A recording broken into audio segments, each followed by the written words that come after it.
All right. All right. No Filter MMA family. This is your boy BJ, and I am back with another live stream. So, as you guys can see by looking at the screen there, I have a few things, a few visuals for you guys. Oh, wait a minute. Oh, right. No Filter in. All right. So I got a few visuals up on the screen for you guys to see. This new encoder software, this is the shit. I love this shit. This is the shit. But guys, a couple things I wanted to talk about. I wanted to talk about fighters and champions to watch. This is a topic that a lot of people have issues with when people tell you, hey, you should watch this fighter. Hey, you should do this. Hey, this champion is a good champion. Hey, this champion is. I want to talk about it all. Now, I picked only a few of the people that I feel like should be watched. There's plenty. Excuse me. There's plenty more that I feel like need to be watched, but I couldn't fit them all on the screen. So here we go. Anyways, first of all, first order of business, guys. Can we give it up for Daniel? Can we give it up for Stipe Miocic? Can we give it up for Stipe Miocic for putting on a masterclass against DC? Now, people say DC was winning that fight. You know, he was out striking Stipe. He was. But the fight, to me, man, I felt like Stipe was just waiting for his moment to capitalize and finish the fight. Now, when he switched up to them body shots, I felt the end coming because every time he connected with DC, it was like a wave went through DC. Like, oh God, he hit me again with that. Oh, he hit me with that. That's what I felt like I was watching. Every time he hit DC, that's what it felt like I was watching. So it is what it is. All right, guys. So as you can see on the left, I have fighters that need to be watched. And on the right, I have champions that need to be watched. Hold on, let me grab me something to drink, guys. Y'all stick with me.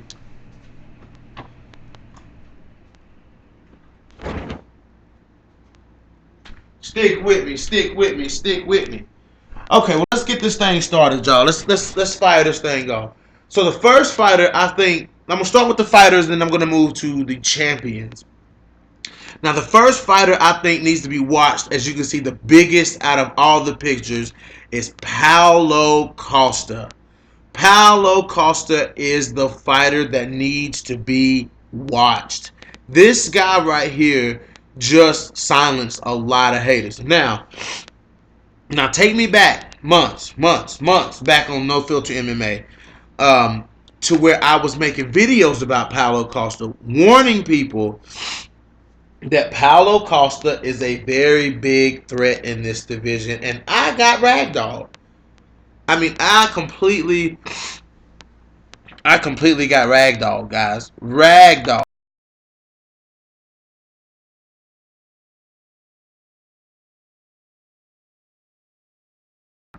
For saying, sorry, I'm back, y'all. I'm sorry.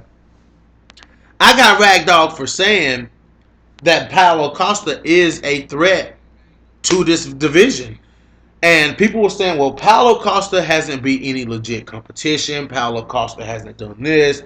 Paulo Costa hasn't done that. But Paulo Costa has proved why he should be considered a threat in this division. He's a threat. He's a threat to Israel Adesanya because there's the fight between Izzy and Whittaker is happening to unify the belts. But if either one of those guys, if Whittaker remains the champion or if Adesanya becomes the champion, Paulo Costa is a threat to either one. I think he's more of a threat to Israel Adesanya, and I have been saying this, but nobody wants to listen to me. Nobody wants to admit that deep down they really know Paulo Costa is that kind of a threat. Who else has power like Paulo Costa in that division? It sure as hell ain't Israel Adesanya.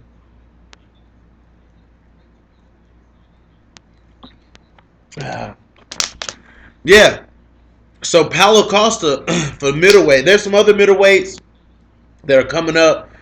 But Paulo Costa, man, he's the guy. He's the guy. He took out Yoel Romero. He beat Uriah Hall. He took out Johnny Hendricks. That is a stacked. That's a stacked resume. That's a pretty good resume. So for Paulo Costa to come out here and beat Yoel Romero after he's beat Johnny Hendricks, after he's beat Uriah Hall, that is impressive. That puts him in the number one position after these belts get unified. Now, whether or not Paulo will get a title shot, I don't know. Well, my dream situation would be for Robert Whittaker to beat Israel Adesanya, and then let's see Israel fight Paulo. Or now, I this is the less desirable of the two situations because I don't want Robert Whittaker to lose the belt. I feel like Robert Whittaker, he's one of my favorite champions. He's a very dominant champion. But if Robert Whittaker loses this fight and then Paulo gets the title shot, because if Paulo fights Israel Adesanya, whether he's a champion or not, he beats him.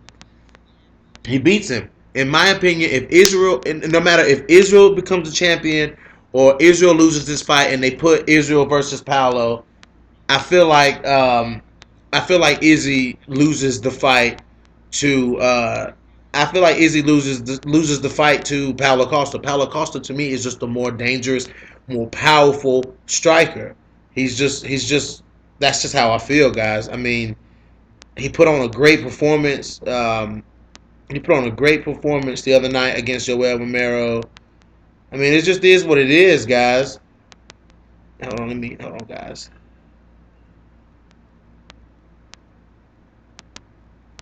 Hold on, guys. Okay, all right, I'm back. So I just feel like whether Izzy's the champ, Izzy becomes the champ or he doesn't become the champ. I just feel like Paulo Costa beats him. Paulo Costa pretty much beats anybody they put in front of him. I don't think there's a middleweight that really beats Paulo Costa. You know, maybe I would say if I had to say somebody beats Paulo Costa, I would say it would be Robert Whittaker. I say Robert Whittaker because he's very crafty. Robert Whittaker is crafty as fuck. Like he is probably one of the most crafty champions in the UFC. He finds a way to win a fight. You can rock him, you can hurt him, you can beat up Robert Whittaker, you can break his knees, you can break his hands, you can punch a hernia into his stomach. Robert Whittaker finds a way to win. So, for me, Paulo Costa is a very, very, very important middleweight that needs to be watched. He needs to be watched. You guys need to be watching Paulo Costa. I've been preaching Paulo Costa to y'all. I've been preaching Paulo Costa to y'all. Yo, guys, Paulo Costa is the guy. He is the guy. so, like I said, guys, I feel like he beats Israel Adesanya. He may beat Robert Whittaker. He may or may not beat Robert Whittaker, but he's already beat Yoel Romero. That's a fact. That's not a hypothetical statement. That's a true statement. Paulo Costa beat Yoel Romero, and he beat Yoel Romero decisively. People saying that was a robbery. What the fuck were you watching? You guys were a bunch of Yoel Romero fans. You guys hated Paulo Costa because you knew he was a threat. You knew Paulo was a threat, so you hated him. I've been preaching to you guys that Paulo Costa is a dangerous motherfucker. Let me get off of this Paulo Costa rant that I'm on, but I had to make that statement, guys. He didn't fail for PEDs. He's not on. USADA probably should not be on watch with Paulo Costa, or maybe they should be on watch with him. I mean, I don't know, because Paulo, he's jacked. Paulo Costa is a threat. So we're going to move on from Paulo. If you guys got anything to say about Paulo, drop it in the comment section. I'll revert back to it. The next fighter that needs to be watched on this list is Tatiana Suarez Padilla. That is the strawweight that needs to be. She needs to have all eyes right now. Because if you're a diehard WMMA fan like I am, and if you've been watching how this if you guys have been watching how this division has been shaping up ever since Joanna is not the champion anymore, then you can't help but to notice Tatiana Suarez. Tatiana Suarez is she's probably the most dominant female wrestler in women's MMA. She's probably excuse me, let me rephrase that. Tatiana Suarez is probably the best female wrestler in WMMA ever. Ever. Like nobody is wrestling better than Tatiana Suarez. And for Tatiana Suarez, she's a very accomplished wrestler for one. She her cancer. She had a battle with cancer that held her back from her Olympic dreams, which I think Tatiana Suarez would have done well in the Olympics. I think Tatiana would have done very well in the Olympics. But it's the way Tatiana Suarez transitions her wrestling from wrestling to MMA wrestling is some of the most effective shit I've ever seen. The only other person I've seen to be that effective is Khabib Nurmagomedov. Khabib is the only other wrestler that can employ his wrestling like that and just dominate you no matter what style of fight you are, what style of fighter you are, how hard you train, how good you are. It doesn't matter. When you go in there, when you step in there with Tatiana Suarez, you're getting taken down. You're getting taken down. Now, when it comes to Tatiana striking, she has a little ways to go with her striking. Her striking is not elite level striking, but Tatiana has just enough striking to do what she needs to do on the feet, guys. I feel like her striking is right there to do what she needs to do on the feet while she's locked in that cage. Because once you're locked in that cage, you got to find a way to win. You got to find a way to win when you're stuck in that cage. And Tatiana Suarez finds a way to dominate with her wrestling. Period. And I feel like Tatiana Suarez, I'm starting to get that uncrowned champion feeling from Tatiana Suarez. I'm starting to get that. You know how people were saying that Valentina Shevchenko was the uncrowned flyweight champion. I'm starting to get that feeling with Tatiana Suarez. Because if you look at the matchups Tatiana's what, number 2? Her path to the title, she's one fight away, possibly. She probably has a fight, so they'll probably make Tatiana fight somebody and then fight for the belt, but I just hope they give Tatiana the title shot. But if you look at, I feel like the only person in that division at the top that can really neutralize the wrestling of Tatiana Suarez is Joanna Jędrzejczyk. If that fight was to ever happen, because Joanna is so good at getting back to her feet that could give Tatiana Suarez the problem. That could give Tatiana a huge problem if she has to stand and strike with Joanna Jędrzejczyk. But when you look at Jessica Andrade, I feel like Tatiana Suarez takes Jessica Andrade down and beats her up. I feel like, the Rose Namajunas fight just popped in my head. But I feel like Tatiana would be a little smarter than Rose Namajunas. If Weili Zhang wins the belt, I feel like Tatiana beats Weili Zhang.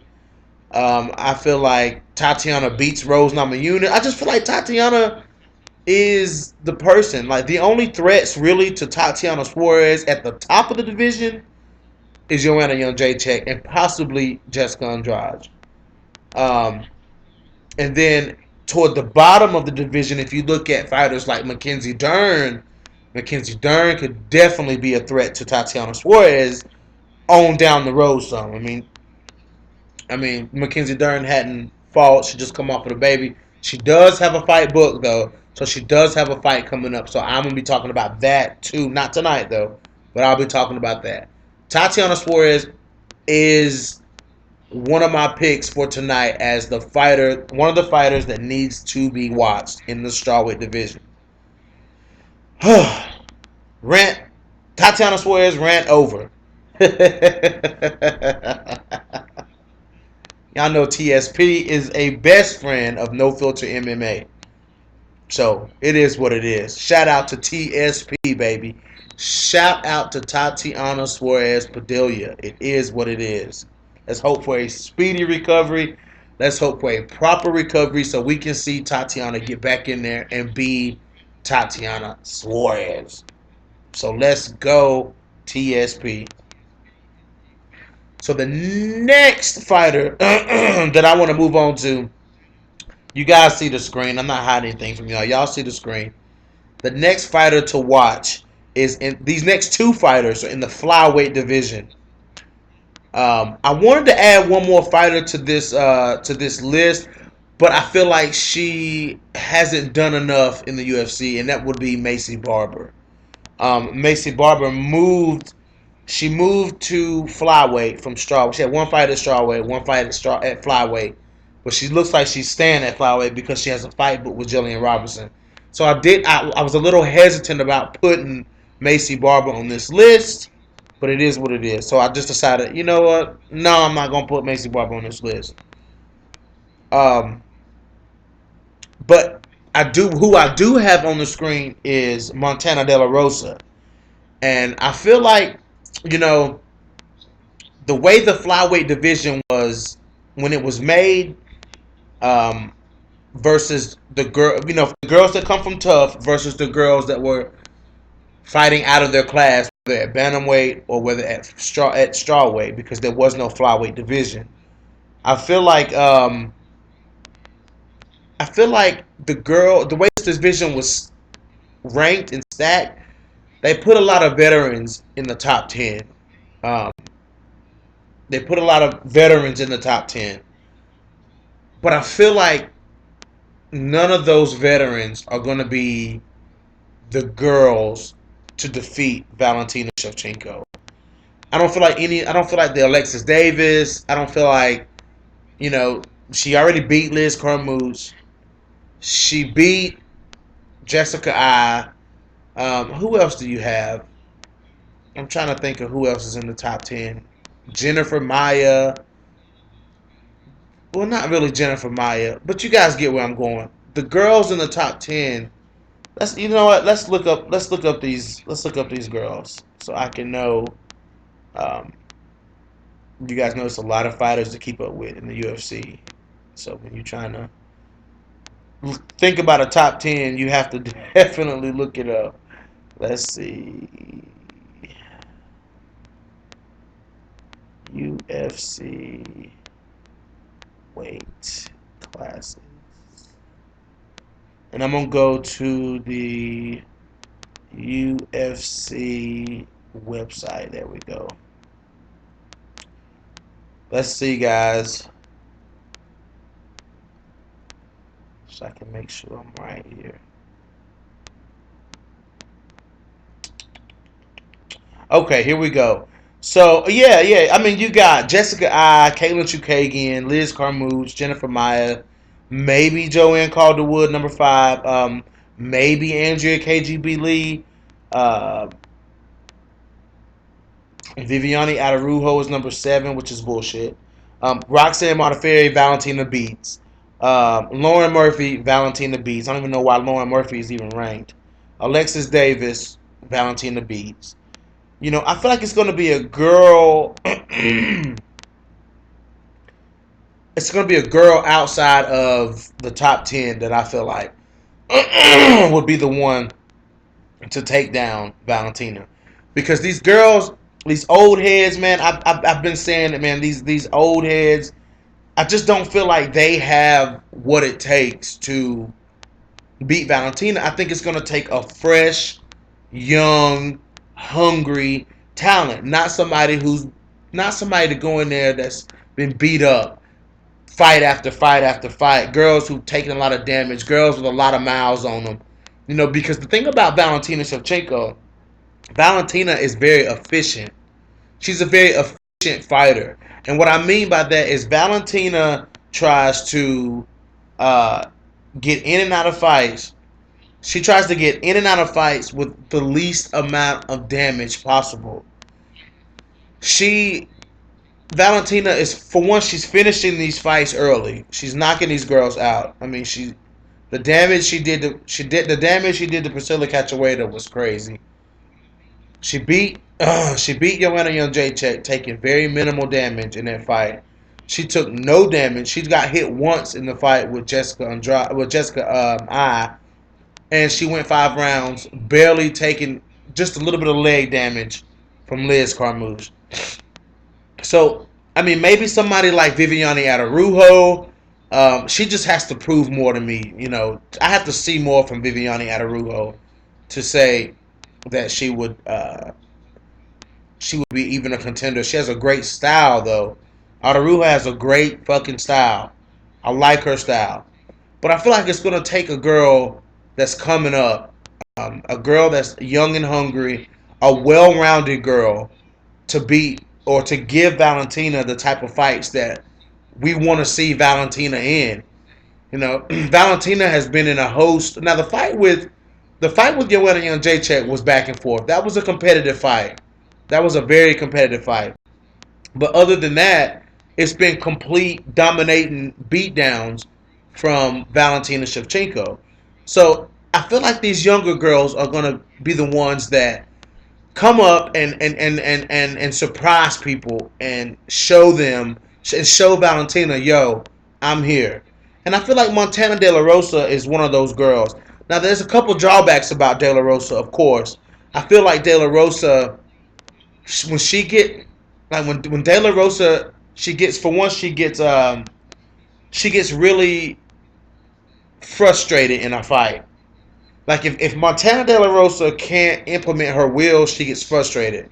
And the first time I actually seen that happen was on The Ultimate Fighter when she fought Nico Montano. Because Nico, being the slick little Nico that she is, Montana she couldn't implement her game plan. So she got frustrated and kind of started making dumb decisions. Like when she fought KGB. The second time I saw it is when she fought KGB. Because no one else that Montana's fought in the UFC has really given her much opposition. Maybe Rachel Ostovich maybe gave her some opposition, but not really that much. I feel like, oh, and by the way, guys, smash the like button. Show your boy some love. Smash the like button. And let me know, you guys. Let me know. Comment. Let me know who's in there. I like to communicate with you guys. But anyways, when Montana fought KGB, she couldn't get KGB to the ground. She couldn't get KGB to the ground, and you could just see the frustration blanket Montana De La Rosa. Like, she was so frustrated that keep she could not keep KGB down and really impose her will. Because Montana's a decent striker, but when it comes to a striker like KGB, it was like there was a big discrepancy in the skill level on the feet. So where Montana, I feel like Montana is in that sweet spot transition where she's going from being a grappler to becoming a very well-rounded fighter. And I feel like a few more fights, Montana's going to be, when Montana sharpens her skills and hones in on her craft, I feel like she's going to be a fantastic fighter, guys. De La Rosa is a great fighter, but, you know, and when I think that when she got so emotional in that fight with KGB, that it led to her gassing. Because when she gassed, she gassed. When she gassed, she gassed. And KGB, they both gassed. So, you know, I feel like Montana De La Rosa is a fighter to watch because she fights hard. She comes out and she's hunting for the finish. She's hunting for the finish. She'll strike with you. You know, I want Montana De La Rosa to be consistent in how she fights. I want Montana to I want Montana to, like, the way if you guys go back and look at the Nadia Kassem fight, when she came out hard. Like, Montana De La Rosa came out harder than I've ever seen her come out with her striking. Like, she was throwing a lot of volume at Nadia Kassem before she was taking her. That she struck her way right into the takedown. So if Montana would have used that game plan against Andrea KGB Lee, it would have been a completely different fight. It would have been a completely different fight. Completely different fight. She was just very hesitant in that fight, and I didn't understand what was really going on. Like, I'm watching the fight live, I'm there, and I'm like, what is Montana De La Rosa doing? Like, it just didn't. seemed like she really wanted to engage with KGB. Now, that might have been because KGB and Montana have trained together, and the rumor was that KGB dropped Montana Dela Rosa in training. So that may have been the reason why Montana was very hesitant to go in and really strike with KGB. Now, what I did notice in that fight was that Montana started throwing. Montana Dela Rosa throws with some power. I always told you guys, you know, some of these fighters, um, some of these fighters that are grapplers, they throw heavy hands. And Montana Dela Rosa is no exception because she was hitting KGB with some power coming out first in that second round. At the start of the second round, she was throwing heat at Andre KGB Lee. So it just like when it came to the grappling, when the clinching and all that stuff, I just felt like KGB was just too strong for Montana De La Rosa. But that's areas that Montana De La Rosa can improve in. But I still feel like she's a very good fighter, guys. She's a very good fighter, and she's going to do well in this division. And I can see Montana De La Rosa in the top 5 of this division easily. Easily. Because I feel like people like Montana De La Rosa, I feel like she beats Caitlin Chukagian. She beats Roxanne Modafferi. She beats Lauren Murphy. She beats those girls. She beats those girls. And I can easily see De La Rosa in the top 5. So, De La Rosa ran over. The next fighter in the flyweight division, if you guys already know, is Gillian Robinson. I mean, I remember there was a time when I first started talking about Gillian Robinson. You know, it was like speaking against the Bible. It was like speaking against the Bible to say, hey, I think Gillian Robinson is going to be a good fighter if they keep her around after the Ultimate Fighter. Oh boy, it was like speaking against religion, coming out against the Catholic Church. It was fucking crazy. It was fucking crazy. Fucking crazy. Ugh. Anyways, hold on, y'all. Okay, I'm back. But Gillian Robinson she is elevating her game. And that's one thing about Gillian Robinson that I really fucking admire. Gillian Robinson is starting to implement ground and pound into her grappling. And she's also been working a lot on her striking too. Because if you look at the fight with Sarah Froda, Gillian Robinson come out striking rounds 1 and 2. I seen Gillian throw knees. I seen Gillian throwing a front head kick. I seen Gillian throwing hooks. I seen Gillian implementing a jab. And then she finished Sarah Froda with elbows on the ground via TKO. That fight, to me, that was an evolution fight for Gillian Robinson. To me, that was a fight that Gillian Robinson was letting people know, I'm here. Now she's scheduled to fight Maycee Barber. This is a big test for both of them. This is a big test for both Gillian and Maycee. Because Maycee Barber, as much as I love Gillian Robinson, I speak the facts. And the facts are that Maycee Barber is a good fucking fighter. She's a good fighter and she throws with a lot of heat. But then I flip back to the Gillian Robinson side, and Gillian Robinson has been taking out strikers since she came into the UFC. Let's see what PCBH. What's up, man? How you doing? Gillian has been impressing me. I think she should be in the top 5 if she wins her next fight. Yeah, I don't know if they'll push her to the top 5 because I don't think they'll push her to the top 5. I can see them if Gillian beats Maycee, I can see Maycee fighting somebody like KGB or Montana De La Rosa or Lauren Murphy, somebody like that. So I can see that possibly being a next fight with if Gillian beats Maycee Barber. That's probably the route they'll make for Gillian. Now, reverting back to Montana De La Rosa, I'm curious to know who they're gonna match Montana Dela Rosa up with next. Maybe Shevchenko. Maybe Antonina Shevchenko versus Montana Dela Rosa. That's a fight that I think should be made. I've been gunning for that fight anyways. But as far as Gillian Robinson, Gillian Robinson is a fighter to watch. I'm going to keep preaching it until everybody fucking catches on. Because when I first mentioned her name, it's just like when I mentioned, like I was saying about Montana De La Rosa and Gillian Robinson. When I first started preaching their names, it was like out against the Catholic Church. It was, people were telling me I should not be saying those two names.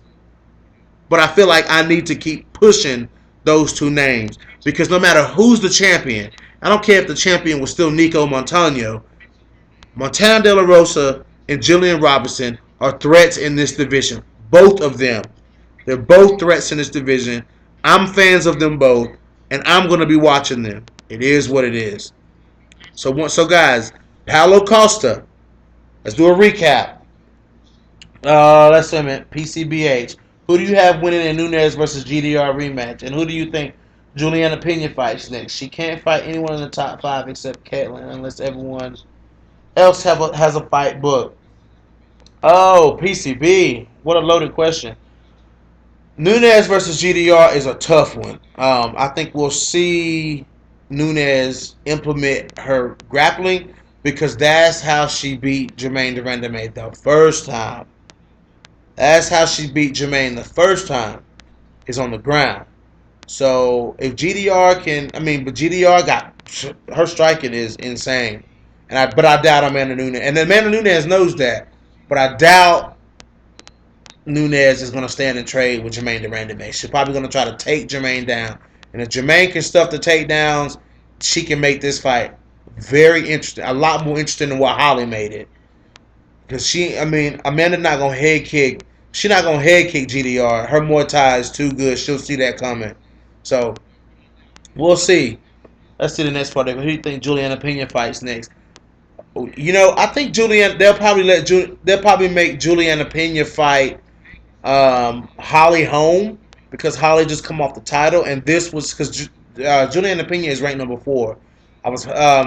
So I feel like if she doesn't fight Ketlin Vieira, she'll fight Holly. Holly's gonna fight either Ketlin or Juliana Pena.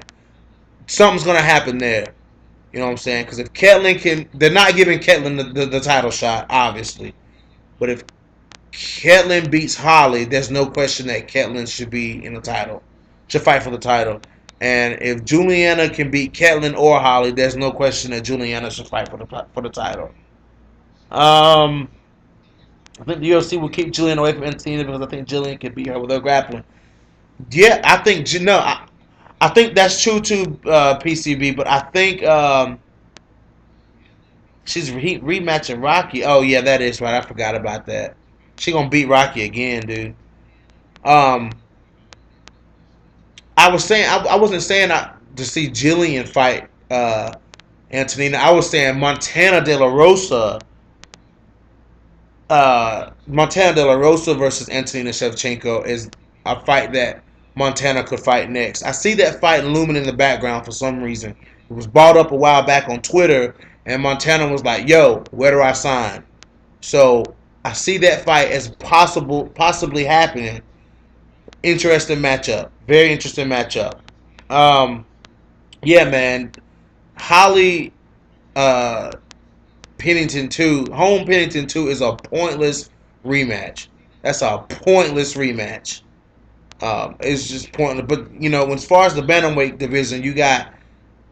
It just fucking sucks that Kat Zingano's not there, man. That just fucking burns me that Kat Zingano is not there anymore. But you got Yana Kunitskaya.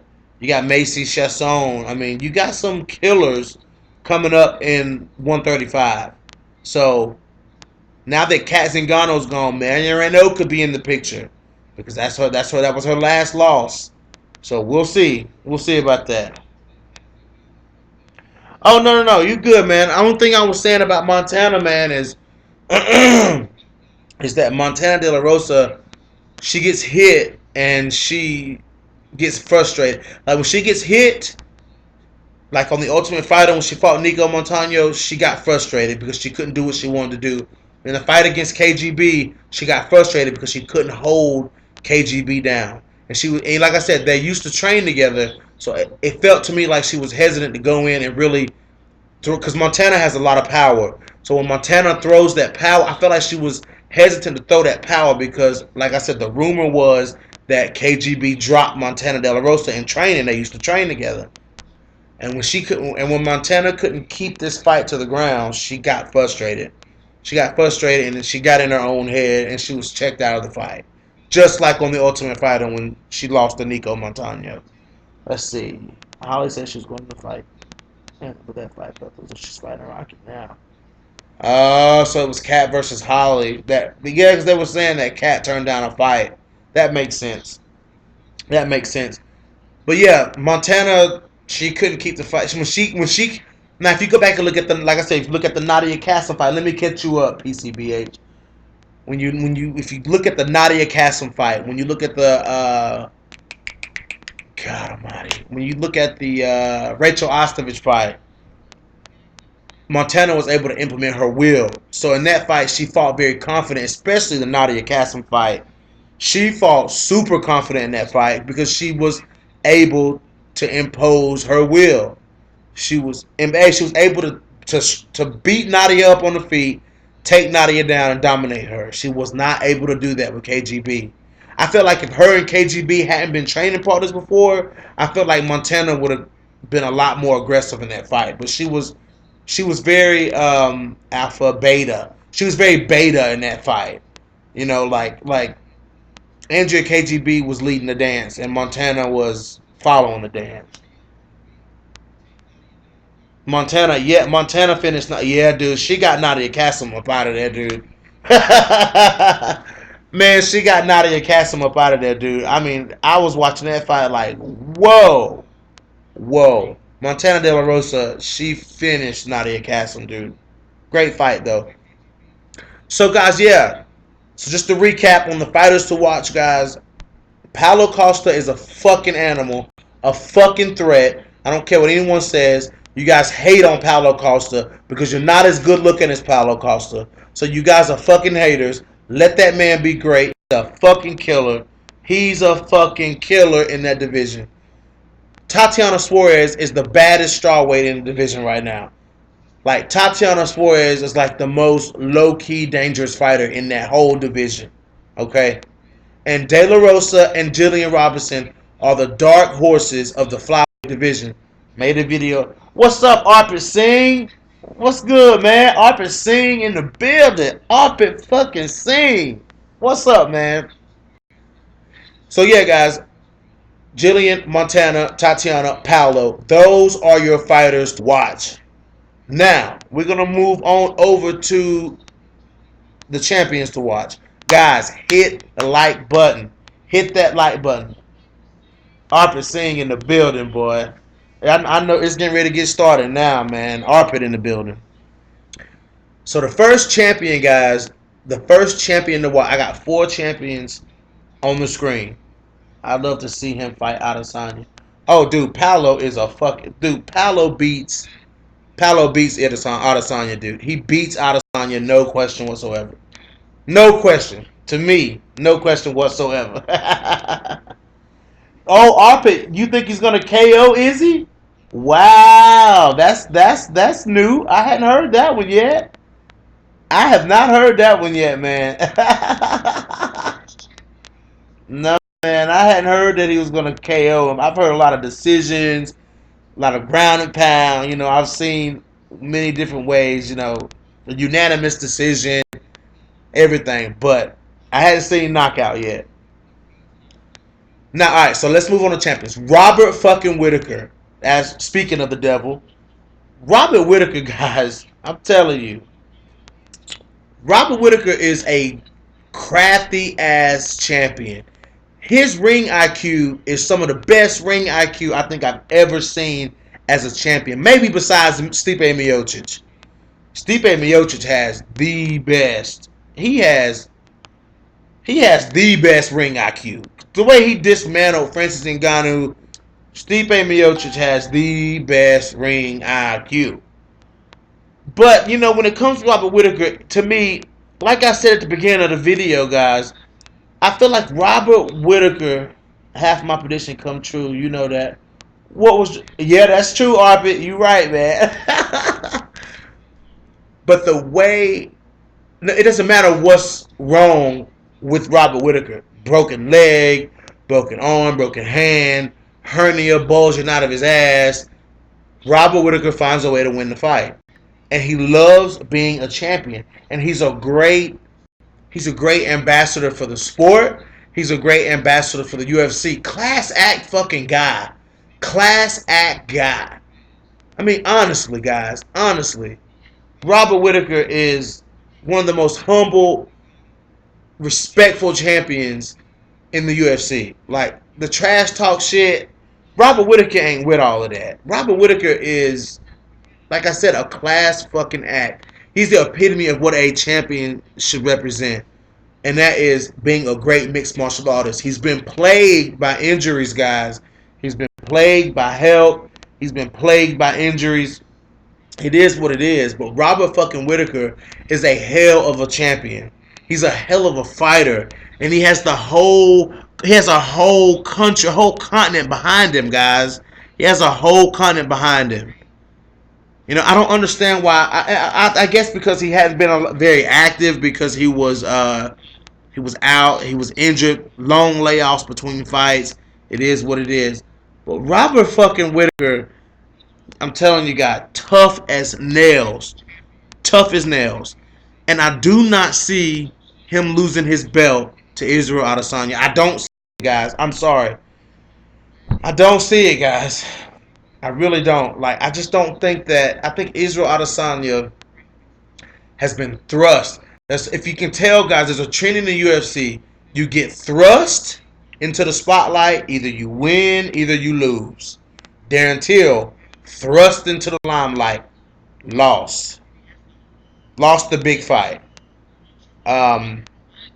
You know, I'm trying to think of who else. Paige VanZant, thrust, lost the big fights. So there's certain fighters who get Stephen Wonderboy Thompson thrust into the spotlight. Either you become a great fighter or you lose. So this is that moment for Israel Adesanya. He's been thrust into the limelight. He's been thrust to the front of the division, and he's done nothing but win. But he did not fight Paulo Costa. He did not fight Paulo Costa. I felt like Paulo Costa put an end to that. Would have put an end to that shit. He would have put an end to that whole hype train. But I don't see any way that Robert Whittaker loses to Israel Adesanya unless it's some lucky shot. I mean, this is the MMA game, guys. We've seen it. This is a lucky shot. Unless it's a lucky shot, I don't see it. I just feel like Robert Whittaker knows what to expect.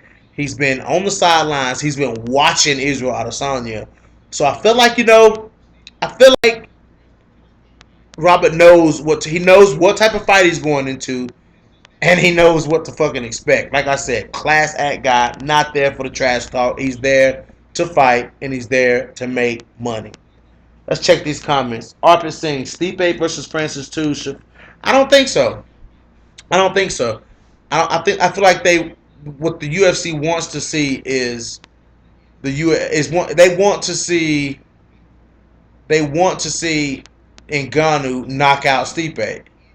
They wanted to see that the first fight. They wanted to see Francis Ngannou knock Stipe out, blow him into orbit, and him be the new champion. It would have been bad for Francis Ngannou because he would not have been champion very long. He wouldn't have been champion long. I just don't think he would have been champion because he's a one-trick pony.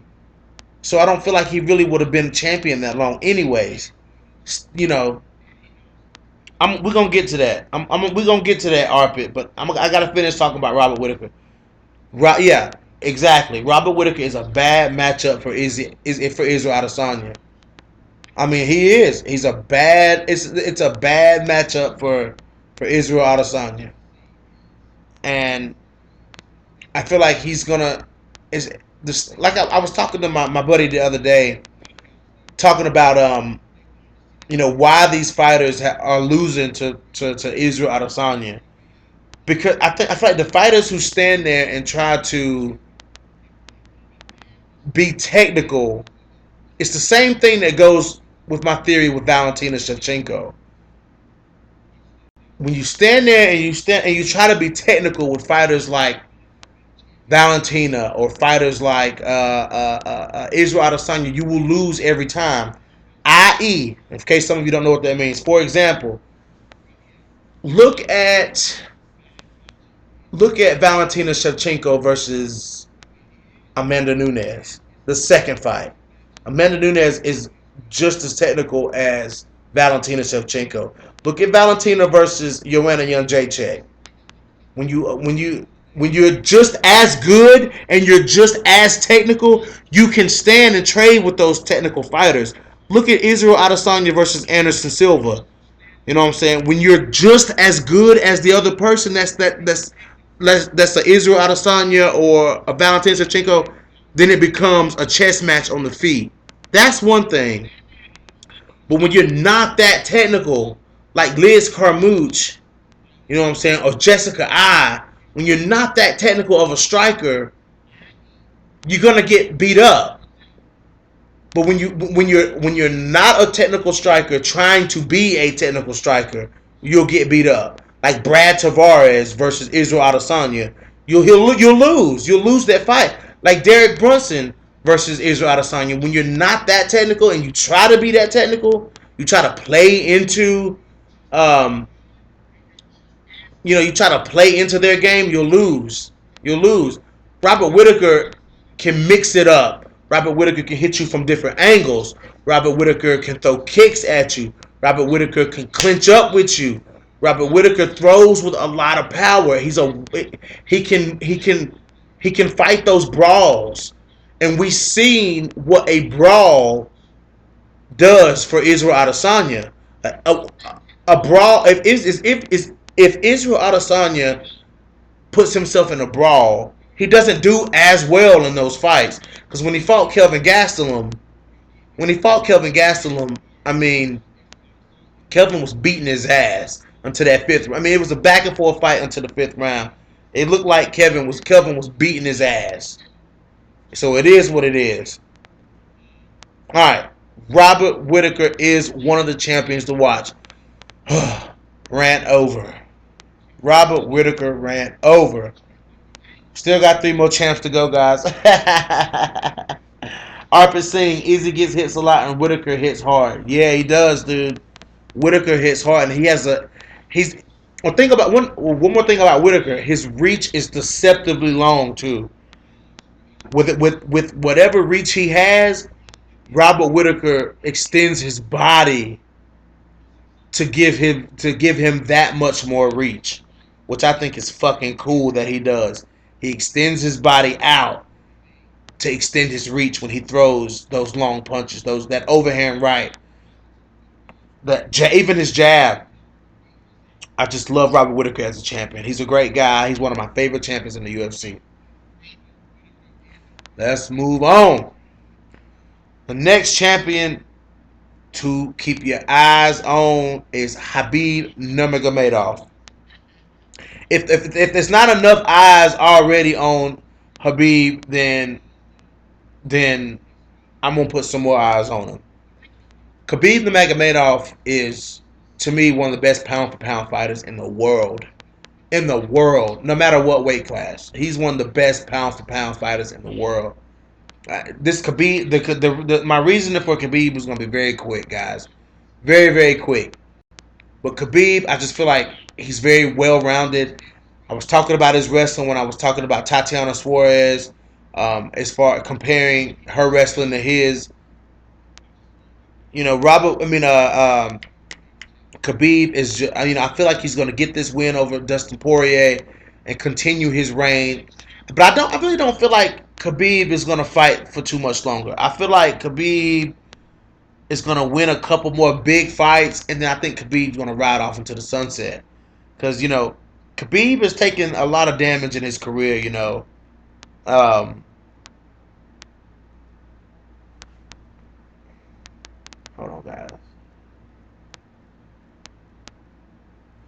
Khabib is taking a lot of damage. He's had some injuries, so maybe Khabib. I just don't see much longer of a career for Khabib. I feel like Khabib gonna do what he does. He's gonna win this fight in Abu Dhabi, and a lot of people sleep on Khabib's hands. Khabib is a powerful striker. Khabib Nurmagomedov is a powerful fucking striker. So, you know, I just don't see anybody in that division. Because if Khabib didn't fight Edson Barboza, I would say Edson Barboza. Um, but now you have, Justin Gaethje.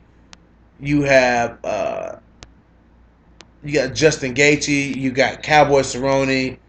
You got Tony Ferguson. Though to me, those are the only real threats to Khabib.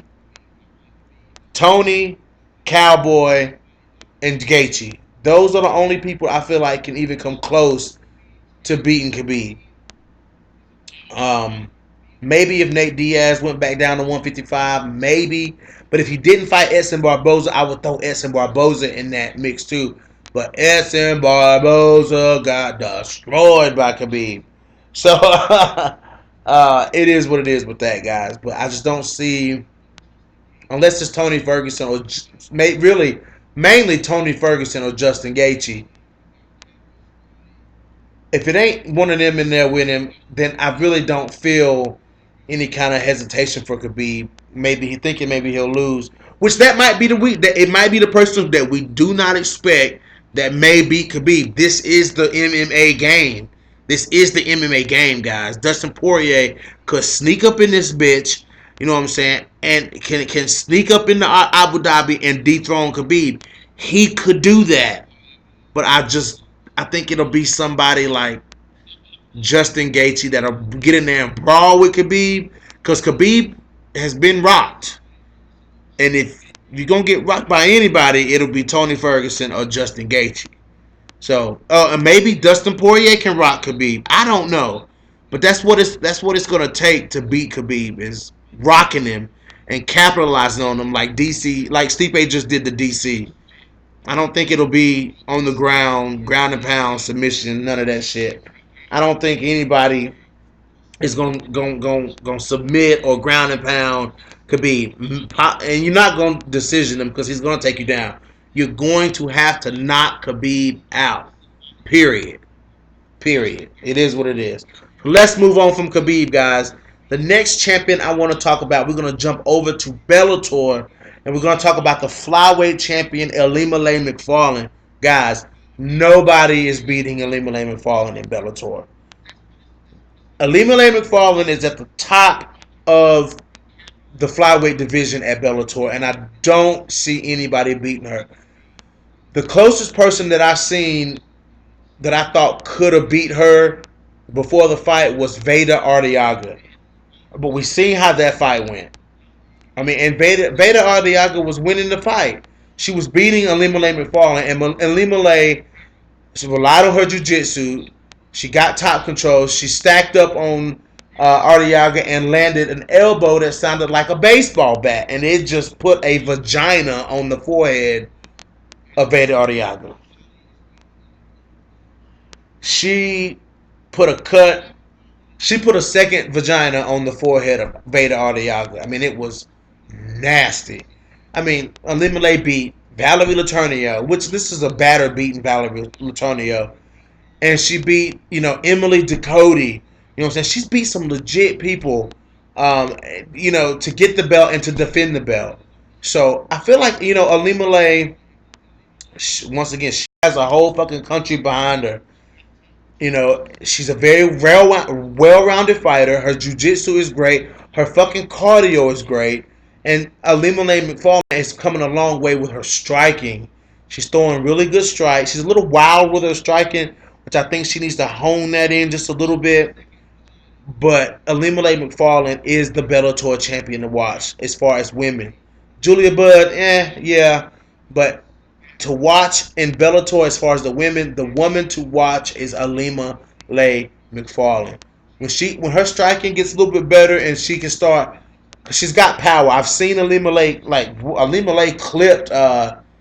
She clipped Emily Ducote when they fought. when they fought. So I've seen Elimelech clip girls when in those wild exchanges. Once Elimelech hones in the technique on her striking some more, I feel like Elimelech can be very dangerous on the feet. She can be as dangerous on the feet as she is on the ground. So guys, keep your eyes on Alima Lay McFarlane, the Eliminator, the Bellator flyweight champion. Respect the champ.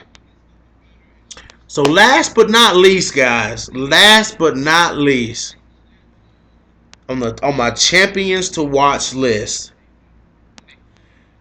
and again, and new, UFC heavyweight champion of the world, Stipe Miocic. Hashtag Stiopic. Stiopic.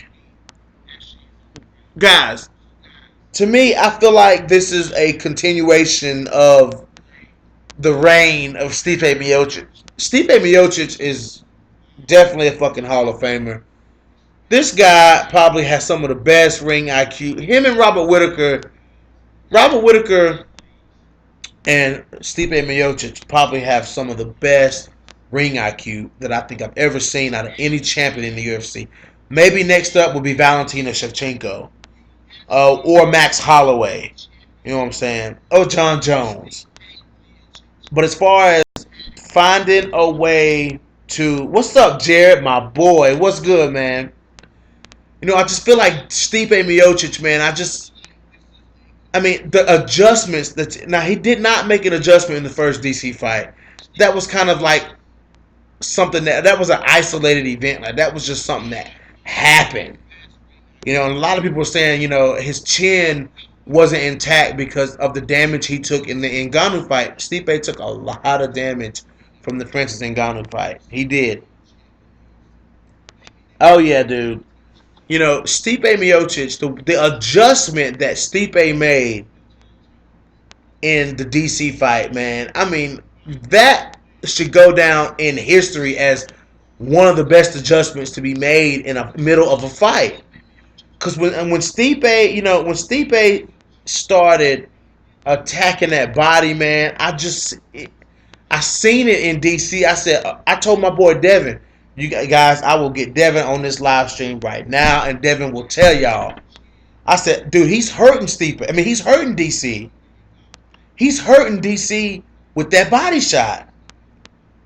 And it just like right after I said that, it was just body shot after body shot after body shot after body shot.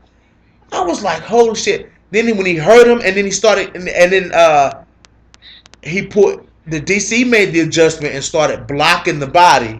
But by the time DC started to block the body, Stipe went up top and just fucking cracked him. He cracked him. Cracked him. And that was the beginning of the end of the fight.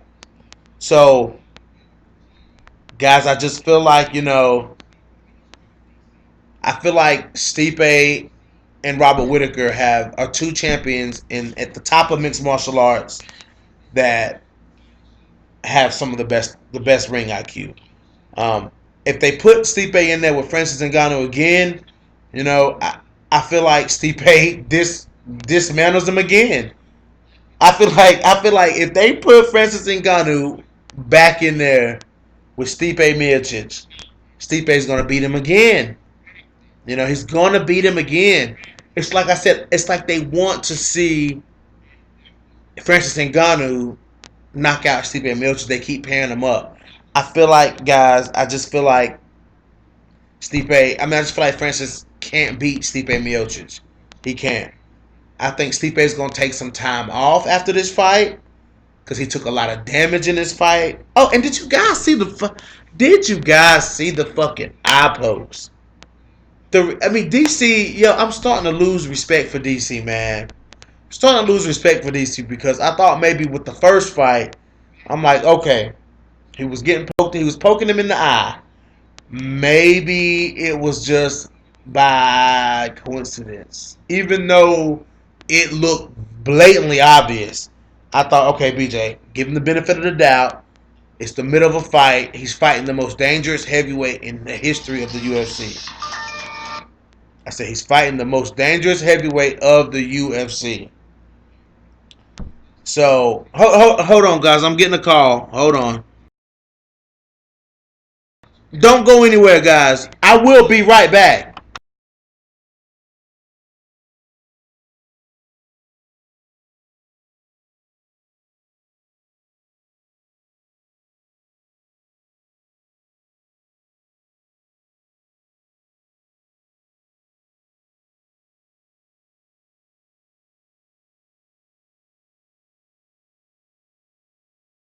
Okay, it must not have been that important because they didn't answer when I called back.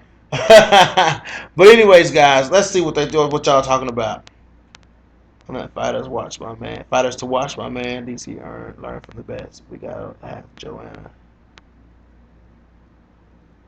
On that fighters to watch man. Yeah, Joanna definitely, but not on this. Not on this particular one, man. I can only choose. I felt like I could only choose one straw weight.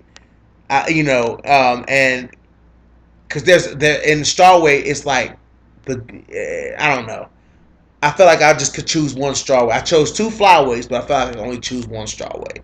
I don't know why. It would kind of be counterintuitive for me to have Tatiana and Joanna, but I chose Tatiana Suarez, man.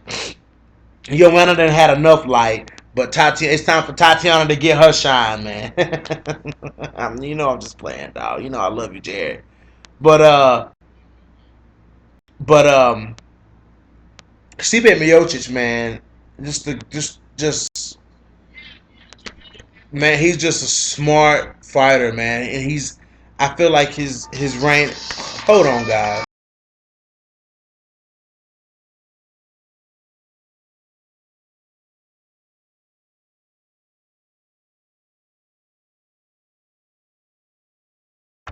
All right, I'm back. I just feel like Stipe beats. I just feel like Stipe beats. Beats Ngannou. Let's look at the comment section. We got DC learn from the best. Who you talking about, RP? You talking about John Jones?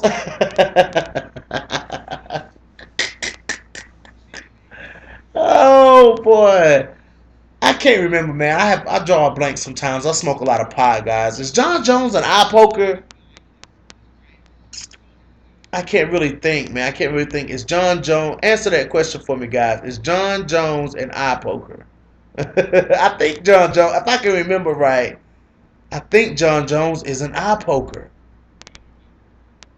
Cyborg should go to PFL. I think because if you really think about PFL really don't have an established. They don't really have an established division. Lightweight, they don't have an established. They just bringing in girls that really just to fight Kayla Harrison. They haven't really made a division. So I feel like she should go to Bellator where there's an established division where she can actually fight. She can fight. She can have shit lined up. She could become the champ. It is what it is. But Cyborg, man, that whole thing was a fucking mess, man. That thing was a mess, guys. It was a fucking mess. But anyways, guys, I'm not gonna be on here too long. I just want to come on and do this little list that I was thinking about in my head. Fighters to watch. Full quick recap. Paulo Costa, middleweight. Tatiana Suarez, strawweight. Gillian Robinson, flyweight. Montana Dela Rosa, flyweight. Champions to watch. The reigning defending middleweight champion Robert Whittaker. The reigning defending lightweight champion Khabib Nurmagomedov. The reigning defending UFC heavyweight champion of the world, the baddest man on the planet, the greatest UFC heavyweight champion, and the greatest UFC heavyweight of all time, Stipe Miocic, and the reigning defending Bellator flyweight champion, the Eliminator, Elima Lay McFarlane. So that's what I got for you guys. Anyway, guys, if you whoever is PR head of Cyborg team should be fired. Ray Ellaby, our coach. Fire him! Get him out of there! So whoever it is that's on Cyborg Twitter that be posting that bullshit, I'm like, dude, that don't even sound like Cyborg, bro. Like, fuck up the English a little bit more, and maybe it'll sound like Cyborg. But anyway, guys, this is your boy BJ back from No Filter MMA. Appreciate you guys coming in and mixing it up with me. You know it's always a riot over here, guys. Anyways, this is your boy BJ back from No Filter MMA. Hit that like button. Hit that dislike button, guys. And if you haven't already, drop them comments and hit that subscribe button. And I am out.